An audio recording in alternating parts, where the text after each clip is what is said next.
welcome to Money, Money, Money, your weekly personal finance date with me, Surabhi Upadhyay. Well, the weeks have turned into months and the months have turned into a whole year. And here we are saying farewell to FY19 and saying hello to fiscal year 2020. So as a brand new financial year rolls in, how will it possibly be for your wealth and your money? And what are the things to keep in mind from a personal finance discipline and hygiene standpoint as we start afresh this new year? Well, joining in to share thoughts on these aspects, I have with me this week Aashish Somaiyaa, CEO of Motilal Oswal Mutual Fund, and Feroze Azeez, Deputy CEO, Anand Rathi Private Wealth. And in just a bit, we will also be joined by Prashant, Thakur, Head of Research at Anarock, and he will give us a lowdown on what to expect from the real estate market in 2020. Thank you, gentlemen, so much for joining in. Maybe I should start by wishing you a happy new fiscal year as we are looking at 2020 all over again. So it's been interesting. First thoughts, Aashish, let's kick it off with you. I was just looking at indices. We always do that when we're, looking at performance. So for the Nifty or the Sensex, not that bad, 12% at the index level. Mid caps and small caps, let's just forget about it. First thoughts as we're entering a new financial year.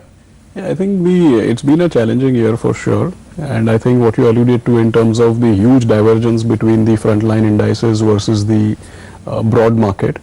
I think 2 or 3 questions which are top of mind for clients who I meet. One is clearly that the green that they see in the frontline index is clearly not showing in their portfolios, right? Plus, I think this has been one of the first years when pretty much all managed products have struggled to, and that's correlated actually. Pretty much all managed products have struggled to beat the indices.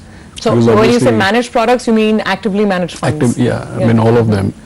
So I think the huge divergence between the frontline index, and of course we all know that the frontline index, again the top 4 or 5 stocks have kind of played a big role, whereas the broad market has dragged in a very big way.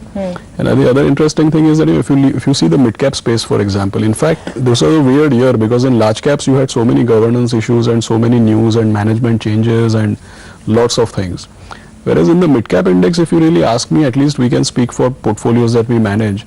The earnings numbers, I mean, there has been a PE deflation, but the earnings numbers or the disappointments have pretty much not been there. I mean, the earnings numbers have been pretty good. There have been no accidents in the portfolios. So I think the overall numbers versus what is actually happening in the portfolios, there is a huge gap. And I'm pretty sure that FY20 will kind of iron out the anomalies. Well, we live in hope, so let's hope that really happens. Feroze, of course, while the point on earnings is a different one, I guess we've also gone through a learning curve this year. We've had issues like ILNFS, we've had issues like one of the best known media companies of this country running into trouble because of certain promoter related borrowings, etc. So it's been a learning curve as well. Your first thoughts as you look back at FY19 and then look forward to 2020? I think, of course, like you said, whenever you have financial years or any milestone, you should write down your learnings. So I think learning number 1 from the equity side is that whenever you look at equity, you can't just look at the rear view mirror. That happened extensively because 2017 was very good. FY 2018 was very good for mid caps and small caps. But if you see how they had actually run ahead of Nifty, right? So this kind of divergence was writing on the wall that Nifty can do better than mid cap and small cap because just the previous year 60% growth on the small cap index. So what's the learning? Don't look at the rear view mirror. Look at the differential PE between large cap and mid cap average. 8 to 9 PE is the difference, but mid caps were quoting at 30 extra PE and still people were buying mid caps and small caps. So point 1, rear view mirror is not the best way to make your judgments. Use differential relative valuation, decide which part of the market you would be in. Second is rely not just on ratings, rely on other measures of credit risk like Z scores. So that's the second learning.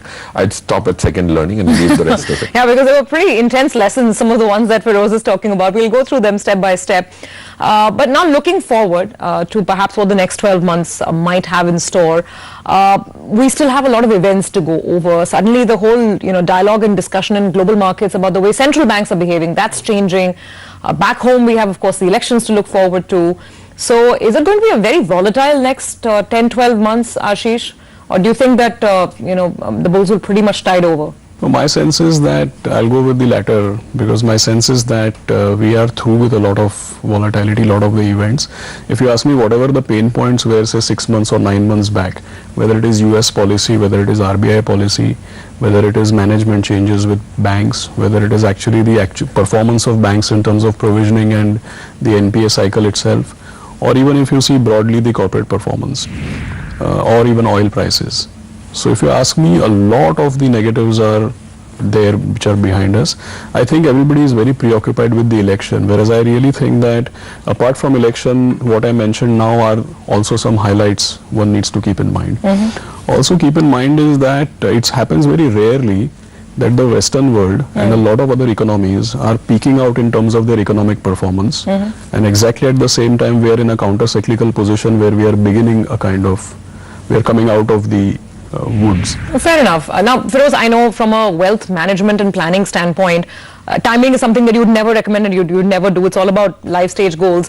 But having said that, if I just look at where we stand today, look at market dynamics, conditions, a lot of the points that Aashish also mentioned, do you ever recommend people to go a little, high up on cash and sort of, take profits off? Because that's a conversation that I don't hear too often, that should you be churning, should you be taking profits? Or would you simply recommend, straightforward investments to continue as we enter this year?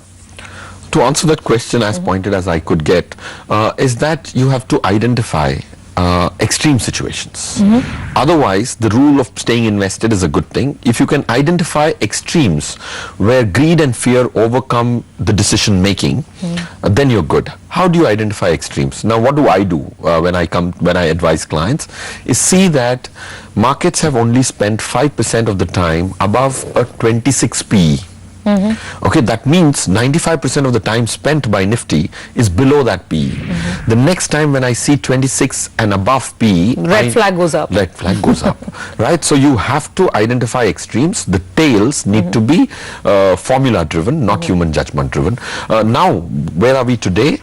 I would say that we are still in a situation where you should stay invested, and election years are the years which have been huge opportunities in the past. All the last 20 years data says so. 1 year periods during election has minimum given a 17% return and a 55% on the higher side. So elections on the perception and impression sides are a disadvantage, but data says otherwise. The fifth election could be different from the other four which I was just throwing as data. But you can't ignore the last 20 years information when you're taking a strategy for this year's election and you're staying in cash. Okay, great. So I think we have an optimistic viewpoint to kick things off with. We have Aashish saying that perhaps the worst of the economic downturn could be ending. We have Feroze telling us that it is time to really stay invested. So we'll do one thing, quick break right now. In this case, what are the funds you should look at? How do you go about deploying that money? How do you build your investments in 2020? The conversation continues on the other side.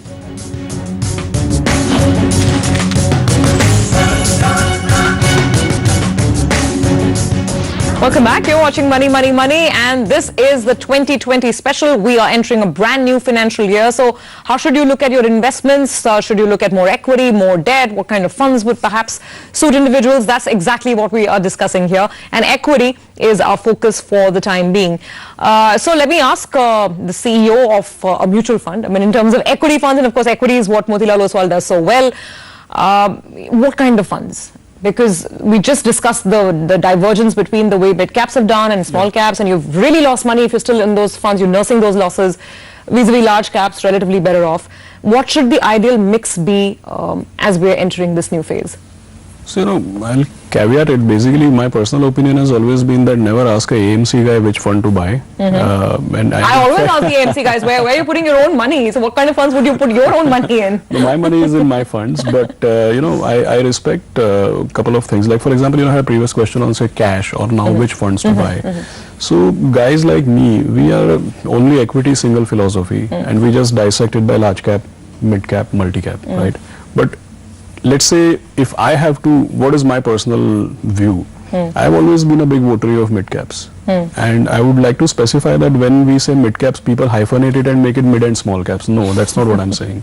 I'm saying mid caps with an intention that anything which is $1 billion to $5 billion market cap, I think that is the sweet spot according to me. Generally, I think for any investor who has, say, a 5-year perspective, I've always been a votary of mid caps, and why I'm specifying this is because the market investors move between wild swings. They say no, only large, like Feroze mentioned, rare view. Today you ask someone, they'll say no, I think I should be in large caps.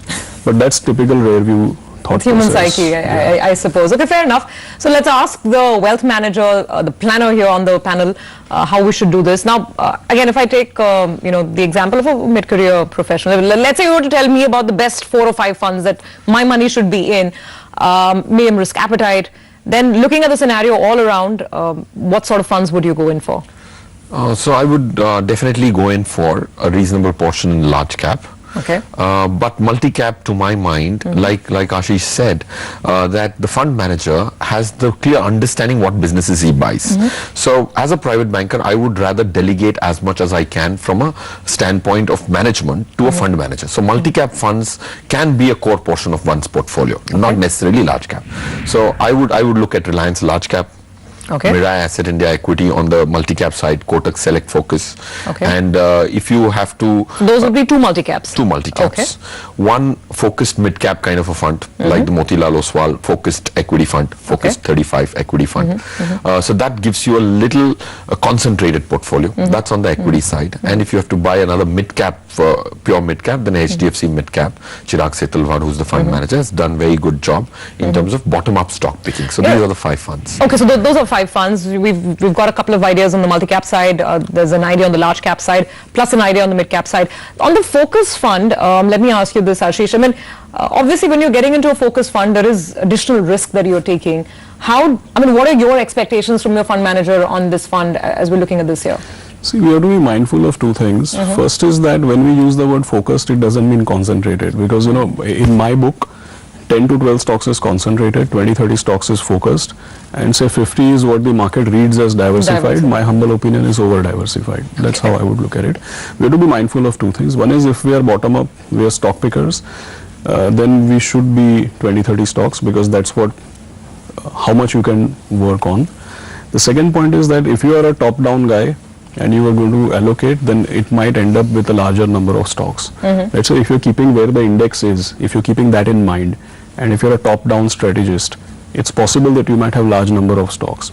But if you're a bottom-up guy, our portfolios, we are bottom-up, our portfolios are 60-70% index agnostic. Like, what is the weightage of sectors and stocks in the index versus what is it in our portfolio? There is actually no correlation, no great correlation, right? So my expectation is that over a 4-5 year period, we should own a portfolio where we double the EPS. That's the thought process. Okay, Guy, I get your point on over diversification there. Just very quickly, before we talk about fixed income, the funds that you mentioned on the equity side, Feroze, what are your return expectations from these funds, the 5 that you mentioned? See, of course, there will be some degree of relative return. Sure. So I think in spite of a bad year from a mutual fund extra return, which is also called alpha perspective, I would say this is an exact replica of 2013 when there was risk aversion. So I would say alphas will come back with a bang for the industry. You can't conclude with such data that passive funds are good. So relative risk return expectation would be a 3 to 4% alpha over Nifty.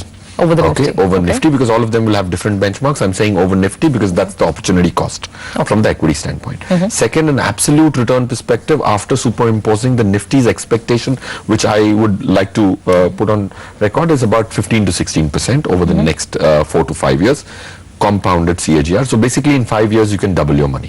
Okay, all right, fair enough. Aashish, let's get your thoughts in on the rate cycle itself. Are you expecting big cuts, and does that sort of flow in towards the whole idea of positive equity markets that we discussed earlier?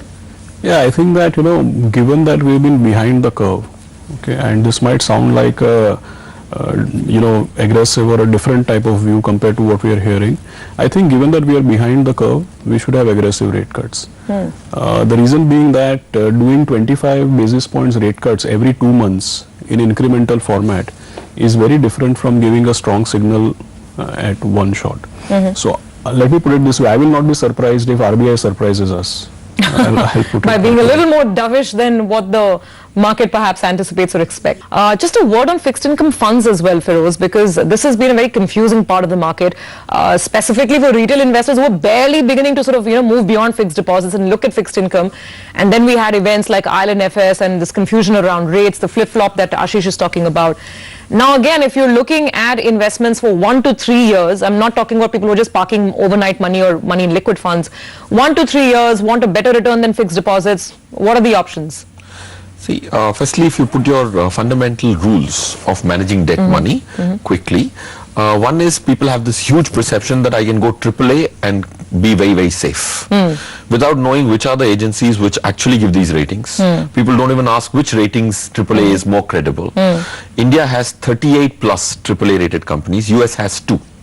Okay, are you saying US corporates are weaker than Indians? So they have been generously distributed. They're AAA, in evening, we wake up in the morning, realize that, oh, they're actually junk grade. So that's happened this year. Correct. So please don't go by impressions. Point 2, use credit risk funds.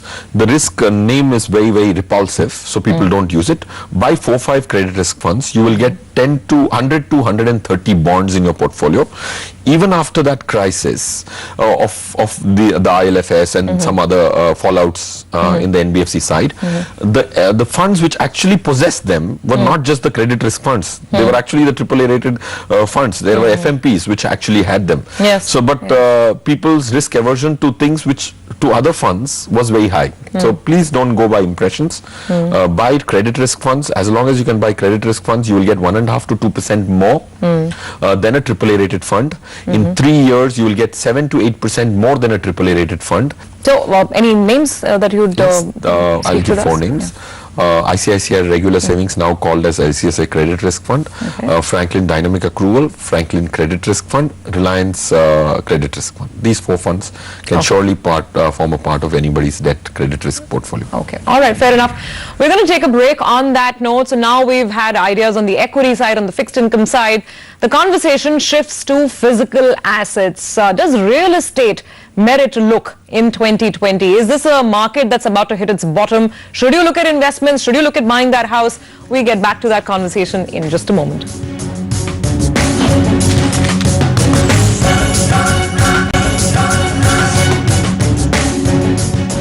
Welcome back. You're watching Money, Money, Money, and we are in conversation with a panel of experts to talk about what perhaps could be the best money-making opportunities in 2020 as this new financial year rolls in. It's now time to talk about real estate. Prashant Thakur, Head of Research at Anarock, is with us. Prashant, so here's the question. The market that you track has been in the doldrums for so long. Now, the equity stocks are already getting excited for some reason or the other. The question is, physical real estate, is it also turning a corner? Do you think so? If we look at the last 11 quarters, we have been tracking very closely the sales and absorption data. The encouraging part has been that from the last 11 quarters, the sales have exceeded the new launches. So this points towards phase where the developers have consciously cut down the new launches and have been focusing on completing the existing projects. So I think in 3 or 4 quarters we'll see a scenario where the unsold inventory would come to a reasonable level, and the buyers' confidence are also coming back with when they see the projects moving at a faster rate and handovers happening at a faster rate. So these 2 factors have positively impacted the real estate. And the start of 2019 has been good for the industry, wherein the interim budget was extremely favorable for real estate, and the cut down of GST rates from 12 to 5% for under construction project, and a GST of 1% for affordable projects. I think these were the couple of positive factors that is going to bring back the sector back on track. Okay, so this is one part. So Prashant, let me ask you this, because this is money, money, money, and right now I'm not talking about the home buyer, because that's a separate conversation altogether. Any time is a good time to buy your own house. But this is a conversation about investment. Now, if I tell you that, I have anything between 50 lakhs to 1 CR, am I better off parking that? And this is long-term money. Let's say this is money over next 5 to 10 years. Is there a case you can build? Should this money go into real estate at all? Or maybe as usual, I'm better off in equities. What would you say? No, in my opinion, real estate should always be part of a portfolio, because the kind of stability it gives. And if you look at the scenario right now, where you have affordable housing picking up, new micro markets opening up, in my opinion, it's a good time to get into the market, because the prices are quite low. And if you look at the kind of development in terms of the office spaces coming up in various micro markets, that is pushing up your residential demands. And if you look at the residential real estate, the way it is now being consumed has evolved. Now you will see a lot of co-living, student housing, senior citizen. So the multi-use of residential real estate is evolving. So in my opinion, for any investor, I think 4 or 5 years, if he has 4 to 5 years of time horizon, I think if he has 40 to 50 lakhs, should definitely park his money in real estate as well.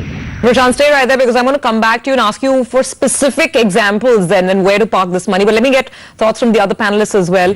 I don't know, Feroze, did Prashant manage to convince you at all, or would you still say that no, go back to the equity market, go back to mutual funds? I would say go back to equity market. Of course, it has to be taken with a pinch of salt, because if somebody is from the financial side, would generally not be a fan of physical real estate, because India has 60% of HNI money, or even upper middle class money in real estate. We are so overly exposed. Globally, it is 18%. So there is something we know more than the world does about real estate. Absolutely, take that point. But Prashant, let me actually revert back to you, since you did make that case for those who are interested, those who perhaps don't have exposure to real estate in their portfolio. Which are the micro markets one could look at? How should you go about these smart investments? It's not just about blocking your money and buying a house where perhaps you'll have very low rental yields. It has to be smart investment. So what are these opportunities? So if we look at the southern part of India, specifically cities like Hyderabad and Bangalore, there are a couple of metrics which would help us to identify good investment opportunities for long term. Now these two cities, including Hyderabad and Bangalore, they have the lowest level of inventory compared to MMR and NCR. So in my opinion, the micro markets which are closer to your employment hubs, like for example in Bangalore, the North Bangalore, which is which has Manita Tech Park, City, closer to airport, and the projects are at a very competitive rate. So you're entering the market at a very right stage, very right price, and as other panelists, they said that the developers are willing to offer you a very competitive rate. So in my opinion, when you're investing, just focus on where the commercial spaces are coming up, and then and your investment decision would be quite narrowed down to cities like Bangalore, Pune and Hyderabad. And I would advise people to opt. I would advise people to stay away from NCR, which has huge amount of unsold inventory. Still, a lot of projects are stuck, and we are seeing a lot of litigations. Sure, Prashant. Let me quickly try and squeeze in a question on Prashant. Let me quickly try and squeeze in a question on Mumbai. Obviously, our viewers have a lot of interest in this market itself. We finally see some action on the Navi Mumbai airport, but I don't know, because this market already ran up so much in 2012-13 in anticipation. Where are values today? Is there any sense or any zone in and around the Mumbai metropolitan region where perhaps investments can be looked into? So in my opinion, I think you're right. The Navi Mumbai's airport was always factored in the pricing. So prices have already run up. So in my opinion, the central suburb would be an option, because it's closer to your hubs like BKC, and then still you have a lot of options over there. Okay, fair enough. And if you have to deploy your money, stick to central suburb. Central suburbs. All right, got it. So if it's Mumbai, then look at central suburbs. That's the advice from Anarock. Let's take final thoughts with our other experts as well. So Aashish, then as we're rounding up this conversation about 2020, I mean, what does your gut feeling tell you? Is it going to be a wealth generating year or not? And any tips, any ideas you'd like to leave us with? It is going to be a wealth generating financial year, and I think people who have been on the sidelines should start deploying in equity. Okay, all right, that's very simply put. Feroze, same question to you. Yeah, I think it is definitely going to be a good year. like it has been in the past. Whenever there's something which is continued governance, and the government, if the election results are favorable to, then of course there's going to be wealth created. And I think it's going to be an important event. How much ever you say that events don't matter, this event certainly does. One tip which is very important, I personally think, don't compromise on liquidity. I see a lot of portfolios and balance sheets, 60-70% of their money is illiquid. Okay. The new mantra is wealth is not net worth. Wealth is that portion of your money which is portable. I think portability of money, not just the tangibility of it, is also important. So, Okay, so allocate wisely. So keep it safe and keep it liquid. I guess that's something to keep in mind. Thank you very much, gentlemen, and we wish you greetings for this new fiscal year as well. May it be profitable for you, your business associates as well, and a very, very happy new financial year to our viewers. Of course, we are going to be here with you throughout the course of the year with more ideas, with more conversations. Thank you for joining in. Keep sending your feedback. We'll see you again next week.